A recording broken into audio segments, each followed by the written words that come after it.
নমস্কার বন্ধুরা, সন্ধানে চলে এসেছি নতুন আরেকটি ভিডিওর সাথে। নেপাল পর্বের অপর একটি মন্দির, অর্থাৎ নেপালের জাগ্রত এবং নেপালের সবথেকে বিখ্যাত মন্দির পশুপতিনাথ মন্দির নিয়ে। তো বন্ধুরা, যদি তোমরা মন্দিরটি সম্পর্কে সম্পূর্ণ তথ্য জানতে চাও বা রহস্য সব ব্যাপারে জানতে চাও, তাহলে আমার সম্পূর্ণ ভিডিওটি তোমাদের নজর রাখতে হবে।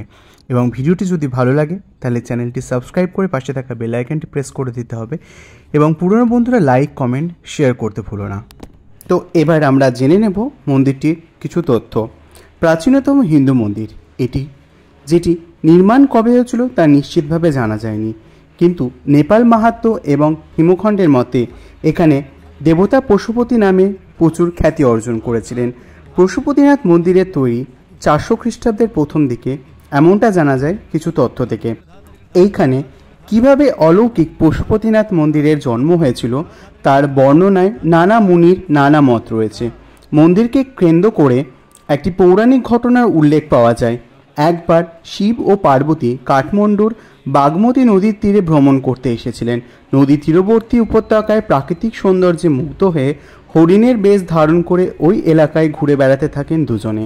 সেই সময় অন্যান্য দেবতারা পড়েছেন মহাবিপদে, কারণ শিব ছড়া সৃষ্টি তো প্রায় অচল। অনেক কষ্টে শিবকে খুঁজে পেলেও দেবাদিদেব এই স্থান থেকে যেতে নারাজ। বহু অনুরোধে পরে শিব ঠিক করেন তিনি যখন এখানে হরিণ বেশে রয়েছেন বা ঘুরেছেন, তখন পশুদের পালনকর্তা হিসেবে তিনি এই স্থানে পরিচিত হবেন। তারপর থেকেই এখানে শিবকে পশুপতি হিসেবে পুজো করা হয়ে আসছে। ভক্তদের কথায় অপূর্ব সুন্দর এই প্রাকৃতিক পরিবেশে এমন রাজকীয় শিব মন্দির প্রাঙ্গণে দাঁড়িয়ে মন চলে যায় আদিম এবং পৌরাণিক সময়ের দিকে। আবার স্থানীয় বিশ্বাসে এও বলা হয় যে শিব এবং পার্বতী বাগমতী নদীর পূর্ব তীরে জঙ্গলে হরিণের রূপ ধারণ করেছিলেন। দেবতারা পরে তাকে ধরে ফেলে এবং তাকে তার একটি শিং দিয়ে ধরে, তাকে তার ঐশ্বরিক রূপ পুনরায় শুরু করতে বাধ্য করে। ভাঙা শিংটি একটি লিঙ্গ হিসেবে পুজো করা হতো, কিন্তু সময়ের সঙ্গে সঙ্গে এটি সমাহিত হয়ে হারিয়ে যায়।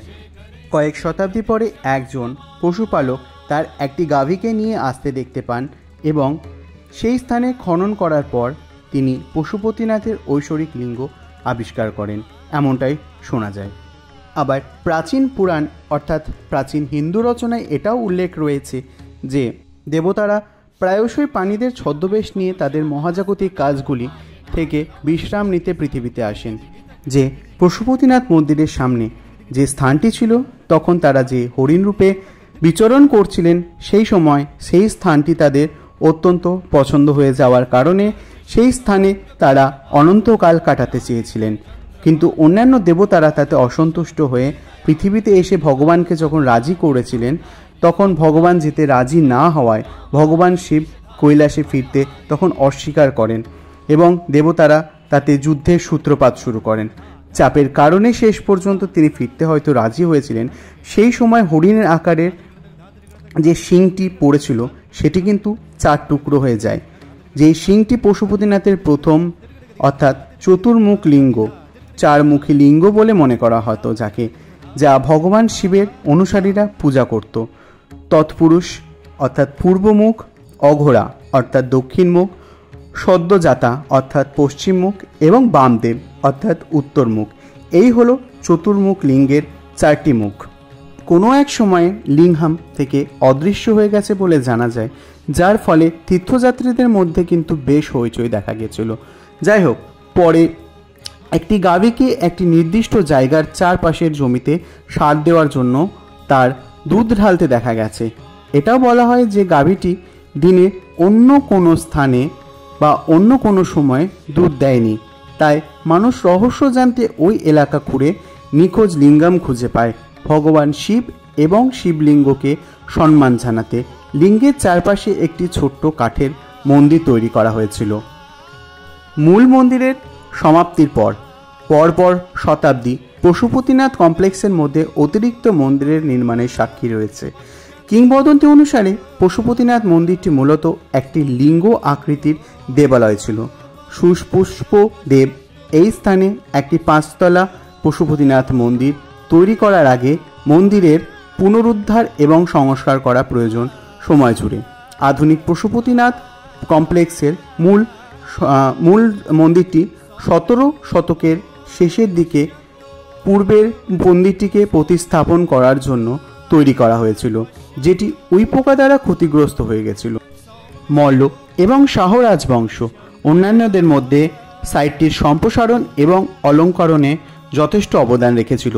বিভিন্ন স্থাপত্যশৈলীর অন্তর্ভুক্তি যেমন প্যাগোডা এবং শিখরা কাঠমান্ডু উপত্যকার বিকাশমান সাংস্কৃতিক ল্যান্ডস্কেপের প্রতীক। মন্দির কমপ্লেক্সের নির্মাণ ও সম্প্রসারণ বিভিন্ন শাসক রাজার অধীনে সংস্কারের বেশ কয়েকটি পর্যায় অতিক্রম করে। সুন্দর কাঠের খোদাই, সোনার প্রলেপ এবং রৌপ্যসজ্জা নেপালি কারুশিল্পের শৈল্পিক গুণমান প্রদর্শন করে। যাই হোক, 2015 সালের মর্মান্তিক ভূমিকম্প পশুপতিনাথ এবং তার আশেপাশের এলাকাকে অনেক ক্ষতিগ্রস্ত করেছিল, যা উল্লেখযোগ্য পুনরুদ্ধার কার্যক্রমকে প্ররোচিত করেছিল।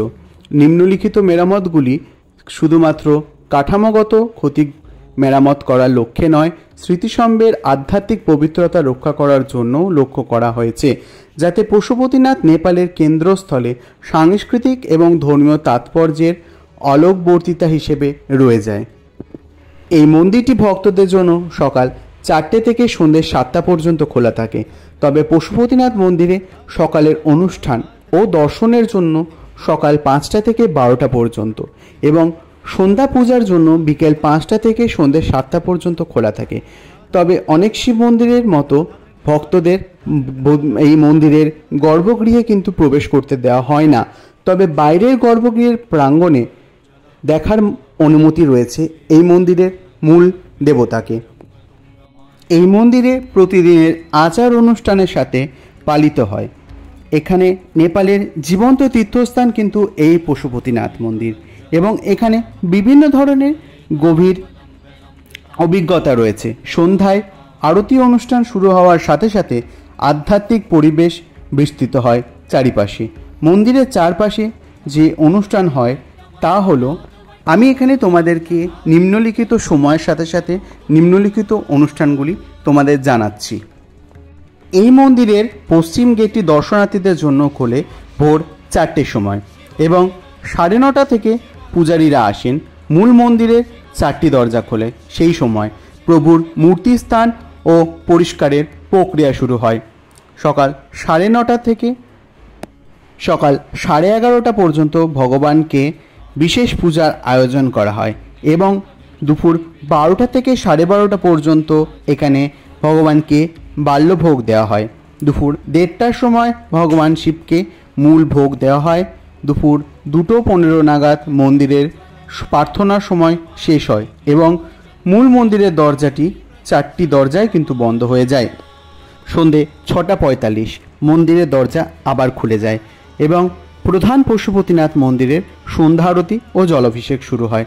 সন্ধ্যে 7টায় দৈনিক বাগমতী নদীর তীরে গঙ্গা আরতি হয়, যেখানে সকল দর্শনার্থীরা আসেন এবং সন্ধ্যে 8টার সময় সকল মন্দিরের দরজা বন্ধ হয়ে যায়। তো যাই হোক বন্ধুরা, যদি ভিডিওটি ভালো লেগে থাকে তাহলে চ্যানেলটি অবশ্যই সাবস্ক্রাইব করে দেবে। আর আমার মতামত হলো, তোমরা যদি এই মন্দিরের ভোলে বাবাকে ভক্তি সহকারে এবং ভালোভাবে দর্শন করতে চাও, তাহলে তোমাদের জন্য সব থেকে বেস্ট সময় হচ্ছে ভোরবেলা। যে মন্দিরটি সকাল 4টের সময় খোলে, সেই সময় তোমরা এই মন্দিরে গিয়ে ভোলে বাবাকে দর্শন করতে পারো এবং পুজো দিতে পারো। সেই সময় তোমরা এই মন্দিরে অনেকক্ষণ বাবার সামনে দাঁড়িয়ে ভক্তি সহকারে এই মন্দিরে থাকতে পারবে।